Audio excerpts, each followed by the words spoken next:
Hello, what is up mga moms or sir mom? Ako po si Ralph Cifra, isang visual artist from Manila. And today we are going to customize the YOLO Park Optimus Prime AMK Series 20cm model kit from YOLO Park X Hasbro. Thank you very much YOLO Park for making this happen. Sobrang ganda ng model kit na to, grabe. Hindi siya yung traditional model kit na nasa runners. Pero grabe, ang ganda talaga. So ito na. Meron akong review and unboxing nito sa aking channel. So type nyo lang Optimus Prime Ralph Cifra. You can see the unboxing and my review. And ito na siya. Nice ko na. Ang gamit ko ay mga blue tack para hindi magbago yung articulation natin. Pinasok ko lang dito para yun nga pag nilagay ko lang yung blue tack doon sa mga pegs para pag pinasok natin yung mga parts, ano pa rin siya, intact pa rin articulation, hindi masyadong maging mahigpit. Kasi pag gulayan tapos in-spray natin, magkakaroon ng layer of paint and then baka humigpit yung articulation. Tapos we need alligator clips para makapitan yung mga products, yung mga parts. And also kailangan natin ito. Ito yung gagamitin natin, boss ni Flat Black na primer. I-spray natin lahat to. Tapos ang gagawin natin, dry brush ng metal color from Vallejo. Ito bago natin to, silver, kakabili lang natin to last week. Silver, plata, or actually pwede natin i-mix tong dalawa. Tingnan natin kung ano mas magiging magandang kulay. Gunmetal gray naman yung isa. After ng dry brushing sa lahat ng parts, siguro sa right side, dry brush ng blue. Yun yung sinag ng cool color. Tapos sa left side naman, doon natin ida-dry brush yung sinag ng yung highlight na red naman. And then after nun detailing ng gold sa mga bolts. Tapos gawa tayo ng yellow na panel lining. Okay? Gawin natin to para kay Pinoy Toy Review. Okay? Ito yung gift ko para sa kanya. Okay, so start na tayo mag-spray paint. Babalikan ko kayo pag na-spray paint na natin itong mga parts na to. Okay, so yun. Alright, na-prime na natin lahat ng parts. So ito na yung legs, we have the chest, the head, the waist, tapos ito yung mga arms. So next na step na gagawin natin dito ay mag-apply tayo ng silver na dry brush or gunmetal gray. Titingnan natin kung ano yung mas magandang pang dry brush dito. Okay, first try natin yung silver. Shake natin yung bottle very well.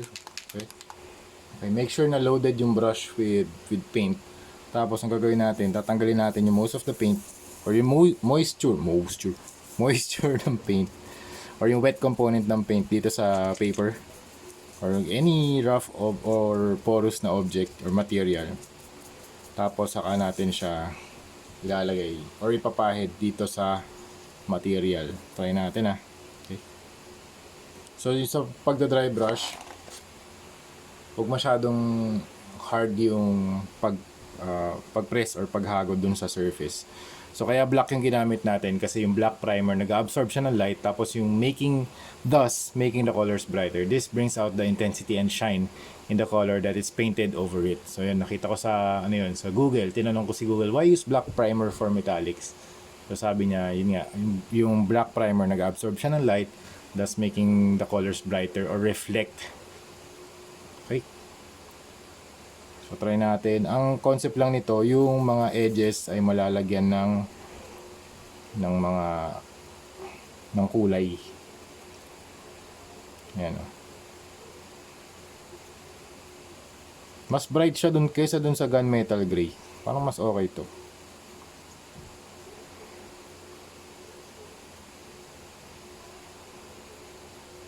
Pwede yung movement ng brush nyo up or down, left and right, circular. Depende yun sa inyo. Ayan. Kaya ako laging inuuna sa likod kasi once na kunwari ayoko yung kulay or ayoko yung finish, at least nasa likod siya, di ba? Hindi siya makikita kaagad. Tapos pag satisfied na ako, lilipat na ako sa harap. Ayan. So yun sa dry brushing, nakikita lahat ng edges. Ayan, malabas lahat siya. Tapos naiiwan lahat ng recessed areas na black or dark. So silver na lang gamitin natin. Na-miss ko rin tong silver. Yan, pwede rin dito. Yan, sa harapan. Sarap mag dry brush talaga. Ito, favorite kong process sa pagko-customize, dry brushing. So yun, gagawin natin to sa lahat ng surfaces. Tapos balikan ko kayo. Okay, next step, gamit tayo ng Cobalt Blue from Hero Paints for the first layer of dry brushing. Apply natin dito sa kanyang left side. Okay.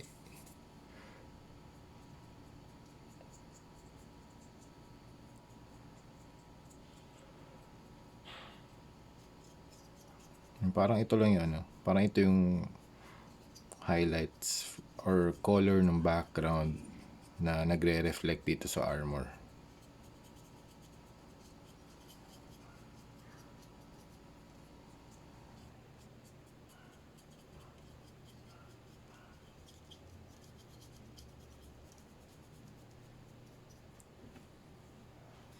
Alright, next layer naman ng dry brushing, light turquoise naman. Okay, so try natin dito sa side ng face niya. Okay, tatamaan lang naman to yung mga edges. Yan. So parang ito yung second highlight. Okay.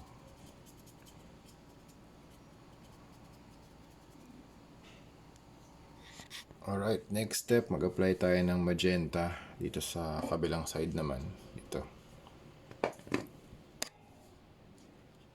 Okay, medyo zoom in lang natin na onte para mas makita natin. First layer of magenta na dry brushing dito sa kabilang side. Okay.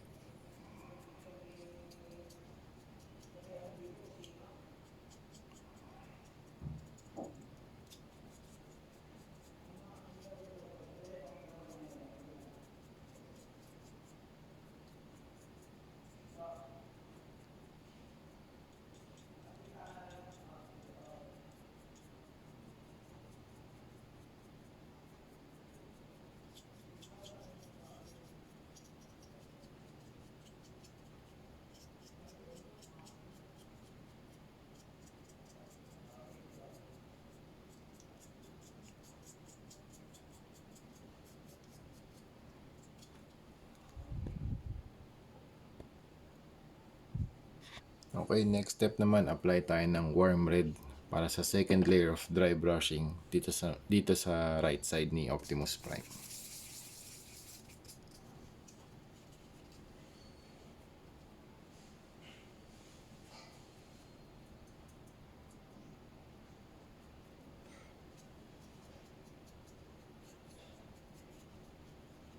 So ito yung warm side niya, ito yung cool side.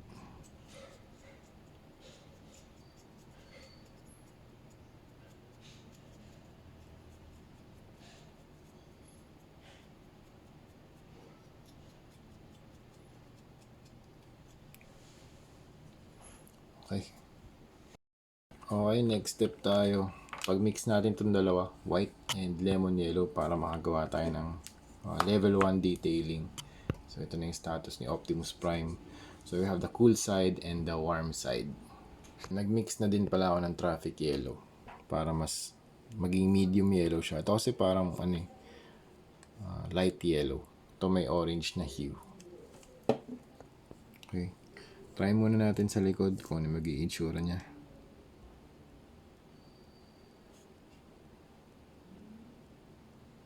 Okay. Ayos naman, malakas yung contrast. Pero pwede tayong mag-add ng white para mas...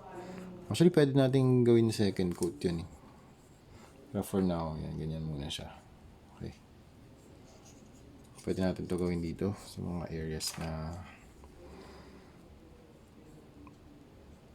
Pwede dito sa side.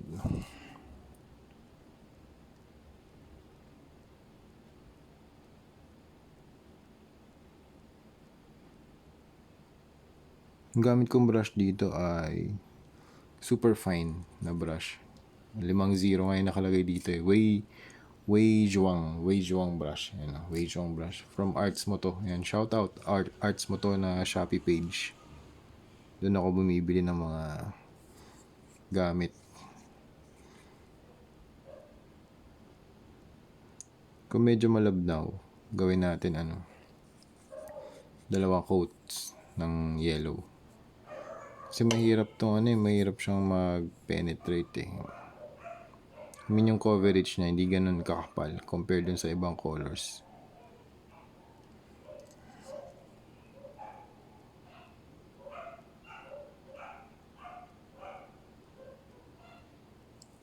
Yan. Alright, so binalikan ko yung mga parts natin and nakita ko na parang mas gusto ko mag-add ng little more level 2 highlights. So ito yung status ng ating waist after natin mag-dry brush ng mga colors na ano ba din dry brush? Cobalt blue tsaka turquoise. Yung kasi yung mga acrylics kasi pag natutuyo nagiging dark siya. So mag-add tayo ng yung next step na gagawin natin, mag-add pa tayo ng isang level of highlight. Ito, turquoise naman tsaka white. Okay? So, nandito na sa palette ko. Mix natin. Tapos, tanggalin natin yung excess sa paper. And then, ito na yung difference niya. So, mas nagkaroon ng lighter shade of turquoise. Kasi dito parang mas dark pa rin eh. Okay? So, try natin dito sa kanyang torso. Okay. Ayan o, mas merong light shade.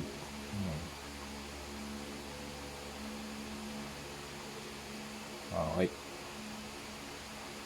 And that's it.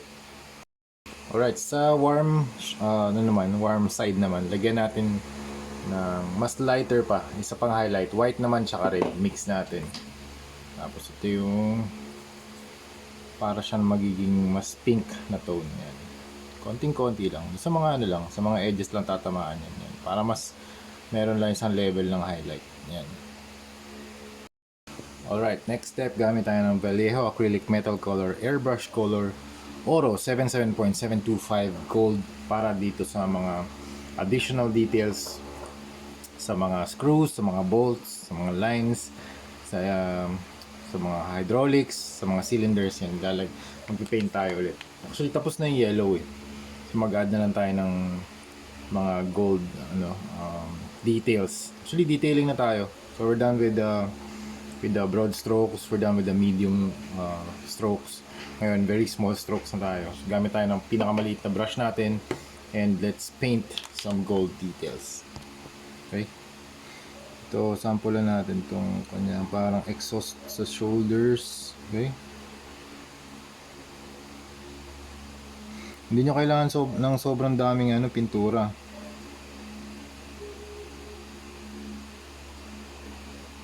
Yan.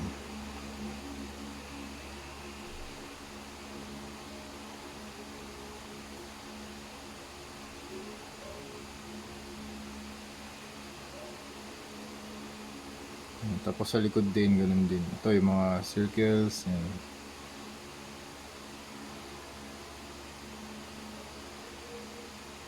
Okay. So that's it. Gagawin natin ito sa lahat ng parts. Okay?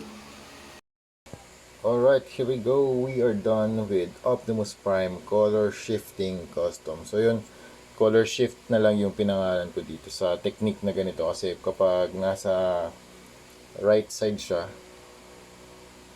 yan, warm color yung niya, yung tone niya. Kapag tinignan mo naman yung left side ni Optimus Prime, yan, cool tone. So yan. So yan. Kaya nakalagay PTR dito kasi Pinoy Toy Review. Gift natin to para kay Pinoy Toy Review. Yan. Tapos ito yung date kung ano yung birthday ng YouTube channel niya, 10/24/20.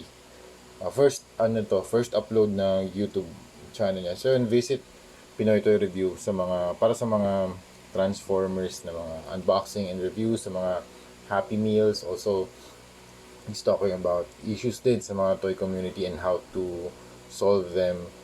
Yan. So, ito na si Optimus Prime. So yun, recap lang natin. Black primer, silver dry brushing, tapos cobalt blue dito. Cobalt blue na dry brushing dito sa left side niya. And then turquoise, tapos white and turquoise. Dito naman sa kabila, magenta. And then, ano pa ba yung magenta, tapos red and white. Tapos yung detailing na ng yellow, at saka gold. So yun na, that's it.